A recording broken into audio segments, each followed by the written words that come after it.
Minister, you said earlier that people opposite you do not have a monopoly on understanding the fears and the anxieties that people who are in distress in terms of their mortgages have, or people who find it difficult to pay very high mortgages. And that may or may not be right, but I don't believe your government fully understands what's actually happening to those families and the real fear and anxieties that these families face when vulture funds arrive on the scene for them. And to understand it, you have to go back and understand the journey that these people went on and what happened to them. And by and large, these are families who bought homes before the economic crash. And they're families who worked hard, two people working. They wanted to own their own home, not looking for anything from the state, from you or anybody else. They worked hard, they wanted to own their own home, and they bought a house. Most of them bought the house at the top end of the prices before the crash. Then the crash comes, which wasn't their fault, and the bottom falls out of the economy. The banks are exposed for their bad practices. The banks are bust, and what happens? The state comes in to save the banks. The National Pension Reserve Fund is cleaned out. We borrow money from the Troika. We take taxpayers' money. We put it into these banks that acted so irresponsibly. And those very same families who bought those mortgages at the top end are the ones to pay the price. We then find ourselves exposed. We have no money to invest in the economy at the time. So what did Fine Gael do, Fianna Fáil, the Greens and Labour, when they were in government supporting these parties? You took an axe to public services, you cut welfare, you cut social supports, people lost their jobs, and there was huge distress and anxiety on those families. People then who had to leave the country, and all of the things that went with that. And all of the sacrifices that these families made at that time. Then they stick it out, they try their best, there's some pick-up in the economy, and one or maybe both of them get a job again, and they enter into a long-term arrangement with their bank, the bank that they trusted, the bank that they took a mortgage out with, a bank that they and their families and their communities own, whose taxes and blood, sweat and tears went into supporting those banks through no fault of their own, and they trusted these banks, and they think everything is okay. Then they get a letter, and like many letters for those families who are struggling, they worry it could be a bill that they mightn't be able to afford to pay. They open the letter, and it's a letter from the bank that they owned with their money, which says that we are going to sell your mortgage to a vulture fund.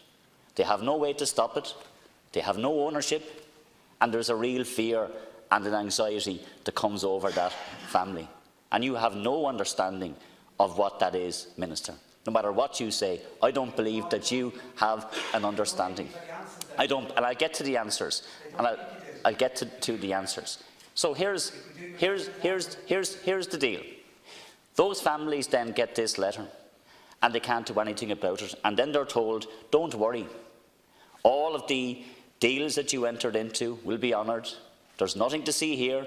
Just like the government says with this bill and previous bills that were brought forward by the opposition to regulate and deal with these vulture funds, there's no problem until they get a letter from the vulture fund to say that we want payment within 30 days. And that's what happens to so many families. And what does your government do? Nothing. You allow these vultures to come in, circle as they do, preying on the vulnerabilities of those families, and you do nothing about it. And you challenge me and you put it up to me, what are the alternatives?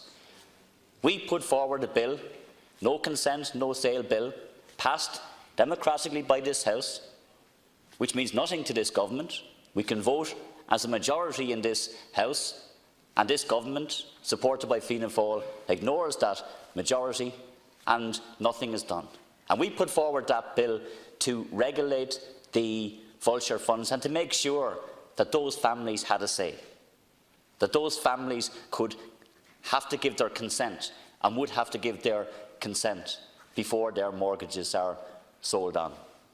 So there is an alternative, and that alternative is the bill that's proposed here today, and the alternative is the bill that Pearse Doherty proposed. And who are the people who are trying to block those alternatives?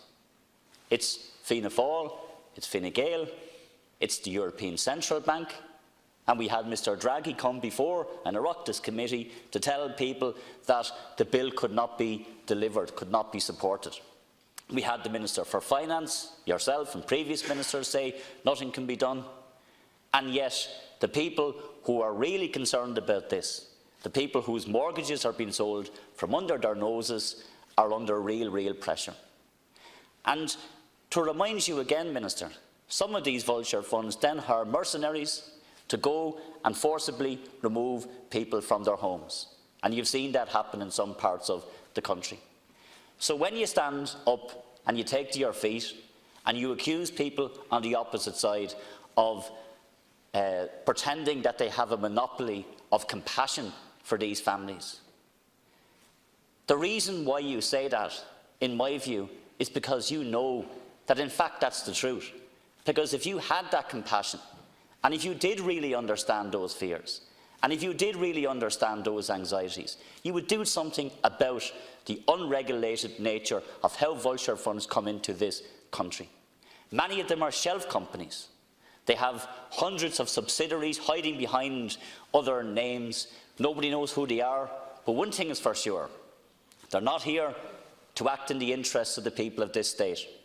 They're not here to act in the interests of those people who bailed out the pillar banks. They're not here to keep people in their homes. They're not here to support hard-working families. They're not here to help people in mortgage distress. They're here to make money. And they're here to make money on the back of people's misery. So I'm afraid, Minister, your speech here today was underwhelming. Your speech here today was shameful, because you have not really acknowledged the real suffering and the real anxiety of those individuals. So Sinn Féin will be supporting this bill. We will continue through our finance spokesperson Piers Doherty to get our no sale, no consent bill passed. We will continue to provide the alternatives. But if you're not prepared to listen, Minister, and if you're not prepared to implement the alternatives, that's on you and that's on your party and your government. So you need to do an awful lot more. You need to understand that this is real. You need to understand why these vulture funds are here. But I think you do. And it's Fine Gael who represent a causative privileged class who will always put vulture funds and banks and landlords and speculators and people who want to make huge amounts of money on the back of other people first and foremost, ahead of the interests of people who simply want a roof over their head. That's all people want, a roof over their head. And people go out and work for it, work hard for it, to have a roof over their head. And when things go wrong, they expect some level of support. But of course, that's not there. We won't support them. We'll support the vulture funds, or we'll support the banks, or we'll support landlords, but we won't support people who need to be helped when they are in crisis. And that's what your government has done here. So don't pretend there's no alternatives. Don't pretend that we are the only ones that care and understand it. Yes, we're the only ones that care. You understand it, but you don't care, Minister, and your government doesn't care. And if you did, you would do something about it.